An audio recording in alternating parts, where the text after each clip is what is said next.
This photo is from 1863. This is the story of a couple who transformed charity into horror, who used kindness as a mask for the most unimaginable evil. A story that remained hidden for decades until the earth could no longer keep its secrets. On a cold October morning in 1863, Victoria Henderson and her husband Charles woke up like any respectable couple in Victorian society. She prepared morning tea while he read the local newspaper. Nothing distinguished them from their neighbors except for one peculiarity that everyone admired: their extraordinary generosity with orphaned children. The Hendersons were known throughout the region for their kindness. They regularly visited orphanages and poor houses, always willing to offer a temporary home for children in need. Neighbors constantly praised them. "What a blessed couple," the ladies said at church. "How many children they've saved from misery," local merchants commented. But there was something strange about the Hendersons' adoption patterns. Children would arrive, stay for a few weeks or months, and then simply disappear. When questioned, the couple always had a plausible explanation. "Little Rose went to a wonderful family in London," they would say. "Young Henry found work on a farm up north. Little Catherine went to live with a distant aunt." Neighbors accepted these explanations without question. After all, it was common in the Victorian era for children to be sent to work or live with distant relatives. Child mortality was high, sanitary conditions were poor, and many children simply disappeared from social statistics without leaving traces. What no one knew was that Victoria Henderson kept a meticulous diary written in her careful handwriting. This diary documented each arrival, each name, each age. But more disturbingly, it also documented each departure, not to loving families or distant jobs, but to shallow graves dug under moonlight in the extensive back garden. Charles Henderson worked as an accountant at a respectable firm in town. He was meticulous, organized, and applied the same accounting precision to the couple's nocturnal activities. Each burial was carefully planned and executed. Each location in the garden was discreetly marked with small stones which, to casual observers, looked like mere decorative elements of the landscape. England in 1863 was experiencing a period of great social transformation. The Industrial Revolution had created enormous population displacements, leaving thousands of children orphaned or abandoned. Social protection systems were primitive. Overcrowded orphanages were common, and many institutions accepted any help they could get. The Hendersons exploited this systemic vulnerability with calculated coldness. Victoria had developed a specific technique for selecting her victims. She looked for children who had little or no contact with the outside world, orphans without known relatives, street children without bonds, little ones who arrived at asylums already weakened by disease or malnutrition. She had a clinical eye for identifying those who wouldn't be sought after or whose absence wouldn't raise suspicions. The couple's method was disturbingly systematic. Children were received with genuine kindness in the first days. Victoria fed them well, provided hot baths, clean clothes. Charles played with them in the garden, taught simple games. For the little ones, who had known only deprivation and cruelty, those first weeks must have seemed like an unexpected paradise. But gradually attitudes changed. Food became scarce. Care diminished. Children were kept increasingly isolated, confined to the back rooms of the house. Neighbors occasionally heard nighttime crying. But when questioned, the Hendersons explained that the children were adapting or going through a difficult period. Victoria's diary reveals the mentality behind these acts. She saw children not as human beings, but as temporary projects. She wrote about them with the same emotional detachment someone would use to describe cultivating seasonal plants. "Little Grace is becoming problematic," she noted. "David has been too noisy lately. It's time to resolve the situation with Clara Ara." Charles, for his part, handled the practical aspects with professional efficiency. He had calculated exactly how many graves the garden could accommodate without raising suspicions. He had studied decomposition patterns and chosen locations where the soil was most suitable. He had even developed a rotation system, planting different seasonal flowers over each location to mask any odor or soil disturbance. The Henderson house sat on a property of approximately 2 acres, isolated enough for nighttime activities to go unnoticed. The garden was famous in the region for the beauty and variety of its flowers. Victoria was known as an exceptional gardener, and many local ladies came seeking advice about cultivating roses and ornamental plants. Ironically, flowers grew extraordinarily luxuriantly in that garden. The roses were larger and more fragrant than those anywhere else in the region. The daffodils bloomed with more vivid colors. Neighbors attributed this to Victoria's natural talent, never imagining what type of fertilizer enriched that soil. For almost 2 years between 1861 and 1863, the Hendersons operated their macabre scheme without arousing significant suspicions. The exact number of victims remains uncertain, but later evidence suggests there may have been at least 15 children, possibly more. Each represented a life interrupted, dreams never realized, a future stolen by human greed and cruelty. Victorian society, with all its rigid morality and apparent respectability, created the perfect environment for monsters like the Hendersons to operate with impunity. Reverence for authority, reluctance to question respectable neighbors, and the social invisibility of poor children provided the necessary cover for their crimes. But even the most careful criminals make mistakes. In the Hendersons' case, it was Victoria herself who planted the seeds of her own discovery. In her zeal for documentation, she had maintained not only the diary, but also small belongings from each child, locks of hair, small toys, pieces of clothing. She kept these trophies in a special box in the attic, as if they were precious memories of past vacations. Charles had repeatedly warned about the risks of this collection, but Victoria insisted. For her, these objects were proof of her efficiency, souvenirs of successfully completed projects. She couldn't bring herself to dispose of them, even knowing they represented incriminating evidence. The end came unexpectedly in the autumn of 1863.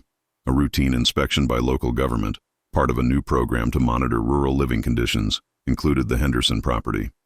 The inspector, a young and conscientious man named William Hartley, arrived without warning on a November morning. Hartley had been instructed to check sanitary and safety conditions, but something about the house's atmosphere bothered him from the moment he arrived. Victoria seemed too nervous for someone who supposedly had nothing to hide. Charles was visibly agitated, trying to rush the inspection and direct the official away from certain areas of the property. What really aroused Hartley's suspicions was the garden. Even in late autumn, with most plants dormant, there was something strange about the growth patterns. Certain areas of soil seemed richer, darker. There were subtle depressions in places where apparently nothing should be planted, and there was an odor, faint but distinctive, that he couldn't identify, but that disturbed him deeply. Hartley had served briefly in the Crimean War a few years earlier, and had learned to recognize certain atmospheres. That garden reminded him of old battlefields, places where many had died and been buried quickly. It was an association he tried to dismiss, but which persisted in his mind. Using his official authority, Hartley requested permission to examine the entire property more thoroughly. The Hendersons couldn't refuse without arousing even more suspicion. While Victoria accompanied him through the garden, offering nervous explanations about her gardening techniques, Hartley noticed the small stones that marked regular intervals across the terrain. It was then that he found something that changed everything. Partially exposed by recent rain, a small skeletal hand emerged from the soil near the rose bushes. Victoria tried to explain it was a dead animal they had buried, but Hartley was already summoning assistance from local authorities. The excavation that followed revealed a horror that shocked all of Victorian England. One by one, the graves were discovered. Small skeletons, some still with fragments of children's clothing, were carefully exhumed. The garden that had been admired for its beauty proved to be a clandestine cemetery. Charles tried to flee when he realized the situation was lost, but was captured a few miles from the property. Victoria, confronted with incontestable evidence, suffered a complete collapse. She alternated between denying everything and confessing disturbing details, often in the same conversation. The Henderson trial became a national sensation. Newspapers of the time covered every detail of the case, often with the sensationalism typical of Victorian press. The public was simultaneously horrified and fascinated. How could an apparently respectable couple have committed such systematic atrocities against innocent children? During the trial, even more disturbing details emerged about the couple's mentality. Victoria revealed that she saw her actions as a form of social cleansing, removing children she considered unnecessary from society. Charles described the murders in purely logistical terms, as if discussing a complex accounting problem. The defense tried to argue insanity, but evidence of methodical planning and careful execution made this strategy unsustainable. Victoria's diary in particular demonstrated clear awareness of the consequences of her actions and deliberate effort to avoid detection. Charles Henderson was sentenced to death and executed in December 1863. Victoria received life imprisonment. a sentence considered merciful at the time, possibly due to gender prejudices that assumed she had been influenced by her husband. She died in prison 15 years later, never expressing genuine remorse for her actions. The Henderson case exposed fundamental flaws in the Victorian child protection system. The ease with which the couple could obtain access to vulnerable children, the lack of supervision or follow-up, and the social invisibility of orphans created perfect conditions for predators to operate with impunity. The revelations led to significant reforms in adoption procedures and childcare. New regulations required more rigorous verification of adoptive families, periodic inspections, and detailed documentation of the whereabouts of children under institutional care. While these changes came too late for the Henderson victims, they helped prevent similar tragedies in the future. The Henderson property was eventually sold and demolished. A new house was built on the site, but never managed to completely rid itself of its sinister reputation. Subsequent residents reported oppressive atmospheres, inexplicable noises, and a persistent sense of sadness that seemed to permeate the ground. The garden, where so many children were buried, was completely removed and replanted. But some local residents claim that certain areas of the terrain never flourish properly again. Flowers wilt prematurely in specific locations, and lawns develop strange patches that resist all treatment efforts. Decades later, the Henderson case continues to fascinate crime scholars and social historians. It represents an extreme example of how the moral rigidity of Victorian surface could hide unimaginable depravities. It also illustrates the particular vulnerability of children in societies that view them as property or burdens, rather than individuals with their own rights. The names of the Henderson victims were largely lost to history. Official documentation of the time was inconsistent, and many of the children had arrived at orphanages without adequate identity records.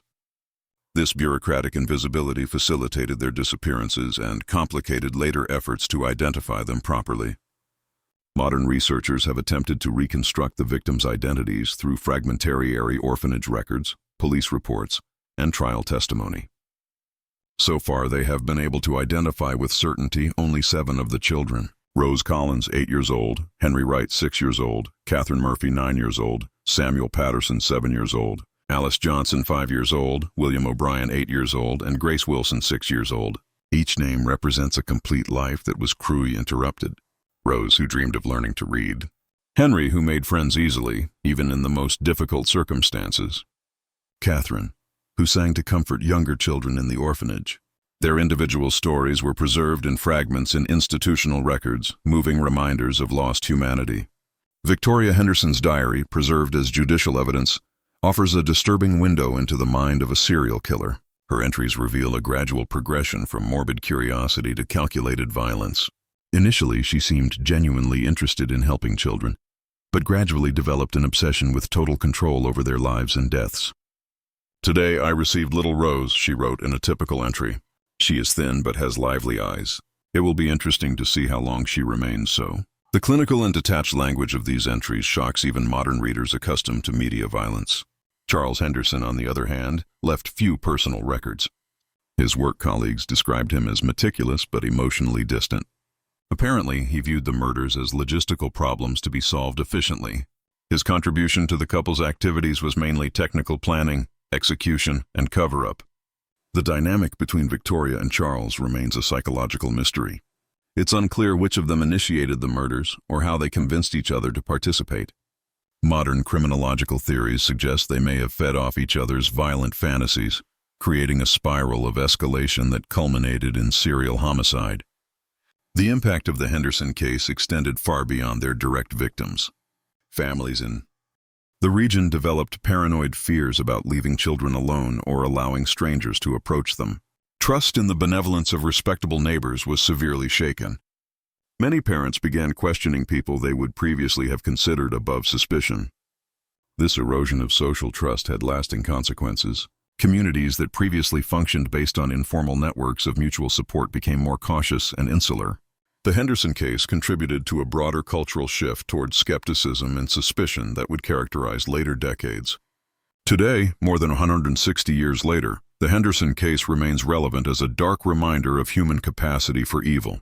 In an era of social media and digital surveillance, it might seem impossible for such systematic crimes to go unnoticed. But vulnerable children still disappear, Predators still exploit inadequate protection systems, and superficial respectability can still mask malevolent intentions. The lessons of the Henderson case about the need for constant vigilance, rigorous verification, and protection of vulnerable populations remain as important today as they were in Victorian England.